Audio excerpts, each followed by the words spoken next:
อีกบ่นานก็ได้กลับไปชาร์จแบตอยู่บ้านเฮาแล้วสู่เด้อให้ขึ้นเมืองมาบ้านเฮา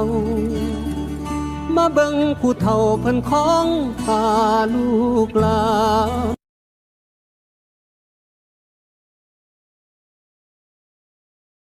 สบายดีพี่น้องพบพอกันอีกแล้วกับเบาไส้พาเลาะเนาะมื้อนี้ไอ้ไส้เพิ่นสิมาเบิ่งให้เบิ่งหยังเนาะพี่น้องเดี๋ยวมาถามกันเลยเนาะพี่น้องไปตามไอ้ไส้หรือว่าเบายอดนั่นเองสบายดีอ้าย สวัสดีครับ FC เบาไซปลาหลอกเนาะคือว่ามื้อนี้นี่บ่ยอดนี่จะพามาให้เบิ่งความงามของถนน แม่นบ่ เนาะความงามของถนนแล้วก็อีกอย่างหนึงนะเบาไซคือเฮาจะมาเบิ่งความแบบในประเทศไทยนะว่ารถโดยสารเนาะมันสิมีแบ้คือบ้านเฮาบ่บ้านเฮานี่เห็นบ่เวลาไอ้รถที่รถเมล์รถหยังรถทัวร์รถเมล์รถหยังนะรถทัวร์น่ะโดยมันจะมีรถมอไซค์ขึ้นเห็น โอ้ ไหม มีบ้านเฮาน่ะมี นี่เดี๋ยวนี้เขาจะนั่งเบิ่งเลยว่ามีบ่เนาะคือประเทศไทยอยากให้คนลาวนี่เบิ่งนำกันว่านี่แบบนี้เด้ประเทศไทย อ๋อ ตอนนี้เขาจะรอรถอยู่นะตอนนี้นะแต่ว่ามันจะบรรยายแบบนี้ครับรอรถเดี๋ยวว่าจะมีบ่จะคือบ้านเฮาบ่เนาะเจริญนะประเทศไทยเนี่ยเบิ่งถนน นั่นไงพี่น้องสะอาดแห้งเลยถนน สะอาดบ่เนี่ยและก็สว่างบ่เพิ่นบ่ได้เป็นแบตเตอรี่ของอาเซียนเลยนะ แม่น ประเทศไทยเนี่ยบ่ได้เป็นแบตเตอรี่ของอาเซียนเลยเบื้องนี้เป็นสว่างถนนบ้านเมืองบ่ได้มืดใดบริการที่เทียบต่อที่ แม่นบ้านเฮาเนี่ยก็จะไปเฮือนเล่นเฮือนคนนี่ก็โอ้โหตำไม่ตำต่อไปเบิด โอ้ยคือบ้านเจ้านี่เข้าห้องอย่างนี้ไฟเยียงทางบ่ แม่น อันนี้นี่ไฟเยียงทางเนาะคือบ้านเฮาเนาะ แม่น อันนี้คือไฟแสงสว่าง ประเทศไทยเพิ่นห้องอีหยังนี่ไฟหยังนะ ไฟแสงสว่างแล้วว่า อ๋อโถ่ อันนี้ก็ผู้ใดฮู้ก็คอมเมนต์มาว่าไฟส่องสว่างบอกหรือว่าไฟแสงสว่าง เนาะ รถในประเทศไทยนะซึ่งว่ามันมีหลายอย่างเนาะบ่ว่าจะเป็นรถแท็กซี่รถแยกนั่งรถอย่างนั้น แท็กซี่ว่างั้นน่ะแท็กซี่ที่แรกว่าสินั่งรถเมล์มัน เพิ่นให้นั่งหลังบนแท็กซี่นะให้นั่งกระบะบ่ บ่เลยบ่นั่งทั้งในเบาะเลยอย่างดีเลยเนาะ ถือว่าบ่ได้ลำบากเนาะ บ่ได้ลำบาก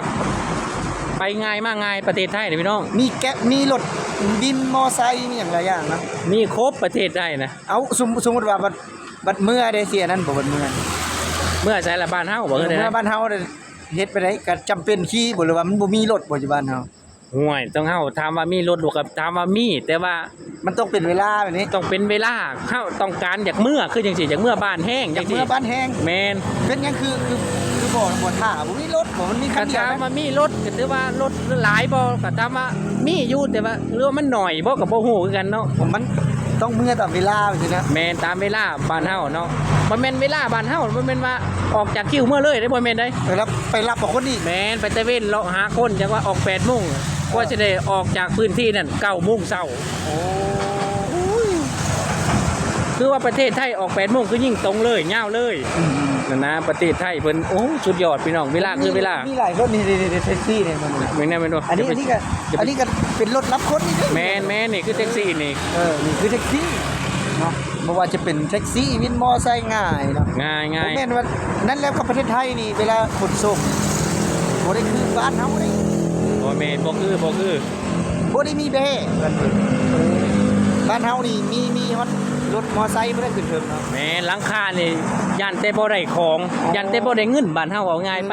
เอาเงินเป็นใหญ่บ่ได้คำนึงถึงความปลอดภัยของ ของแบบว่าผู้โดยสารด้วยซั่น แม่ผู้โดยสารคือว่าเอาใส่ได้คือใส่บ่นึกถึงความปลอดภัยของเฮานะว่าง่ายๆจะได้เงินอย่างเดียวบ้านเฮาว่าง่ายจบ คือประเทศไทยนี่มีบ่ว่าไซค์คือแบบบ้านเฮา โอ้ยบ่มีบ่ทำไง บ่มี ก็คือว่าเคสแบบนั้นน่ะไปบ่พอกิโลโดนจับ โอ้ โดนจับ บ้านเฮานี่มันหลายอย่างที่คัดตาเฮาเนาะ แม่นหลายอย่างพี่น้องเว้าให้ก็บ่ได้เนาะพูดถึงก็ได้ คือว่ารถเมล์นี่ก็บางเทื่อก็บรรทุกเนาะจักอย่างต่ออย่างเนาะ แม่น แล้วก็รถโดยสารที่ได้ไปเห็นคลิปหนึงที่เฮาได้เห็นผู้อยู่เทิงหลังคาพุ่นก็มี อันตรายเพิ่นนะอันตรายคือว่าอันตรายเด้เบาใส่ว่าอันตรายเนาะ คือว่าลำบากสั้นๆ ลำบากว่าง่ายๆก็คือว่าความทันสมัยยังโอ้โหยังบ่ทันเสียวประเทศไทยเลยพี่น้อง แม่นๆๆคือมัน เป็นแบบว่าเฮาแนมเบิ่งแล้วก็โอ้เฮาพอเบิ่งเฮาย้อนไปนี่สัก100 ปีนี่ก็บ่มีแบบนี้ บ่มี แม่นย้อนไปนี่สัก100 ปี ถามว่าอีกจักร้อยปีประเทศลาวเฮานี่สิซ้ำประเทศไทยตอนนี้บ่เท่านั้นแหละว่าง่ายไป โหหนักครับอันนี้เขากับบ่ฮู้หรอกว่าอนาคตเนาะหรือว่าเราก็บ่ฮู้แต่ว่าเขาคิดว่าคือเขามาเบิ่งความเจริญคือว่าสุดๆแล้ว แม่น หลายคนก็ว่าเขาอวยนะบ่ได้อวยแต่ว่าเขาก็เว้าในความจริง ความจริงนี่แหละคือว่าใครว่าคนที่เว้าบัดบ่เห็นคนที่เห็นน่ะเขาบัดบ่เว้าแม่นบ่คืออ้าย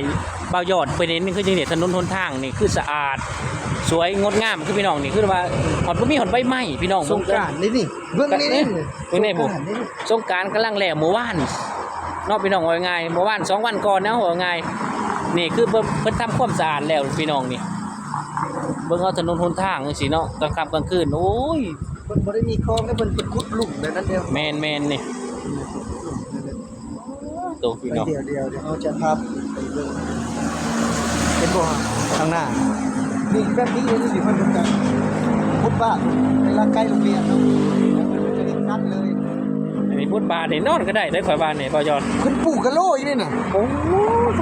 ขนาดบ้านเฮาสิมาปูเฮือนยังยากแม่นบ่ เป็นไผน่ะ บ่าวสมหมายสบายดีบ่าวสมหมาย สบายดี โอ้ยมานั่งหยังอยู่นี่น่ะ ลงทางมา โอ้ลงทางมานี่โอ้จับเองเด้อจ้ะ นี่เบิ่งท่อน้ำ เบิ่งพี่น้องความทันสมัยทอหน้าเพิ่นบ่ได้เฮ็ดซุ่ม4ซุ่ม5เด้อพี่น้อง เฮ็ดแบบนี้เลยเด้ โอ้ แล้วมันก็จะมีไอ้ตัวสูบน้ำแล้วเพิ่นเฮ็ดลงแบบนี้เลย แม่ เด้ พี่น้อง เออ ขยอขยะเพิ่นกันเหม็นเบิดพี่น้องบ่ให้ลงไปตามคลองเนาะ เพิ่นเฮ็ดรูใหญ่ๆเด้เวลาสูบน้ำขึ้นมาเนี่ย บ้านเฮามีบ่จังซี่ก็ได้มีบ่บ้านเฮาน่ะ บ่ฮู้บ่จะอยู่บ้านนอกบ่มี บ่มีแน่นอนบ่ค่อยเห็นบ่นำบ่เห็นเลยแหละ อ๋อถูกต้องเรามีทุกชุดนะ สุดยอดแห่งเลยประเทศไทยมึงเนี่ยถนนหนทางสะอาดแห่งเลยพี่น้องอยากได้แบบนี้เด้เนาะไปอยู่บ้านเบาไส้จักเส้นหนึงเอาเลนหนึง นี่สมมุติว่าปอไซนี่อยู่แบบนี้นะปอไซ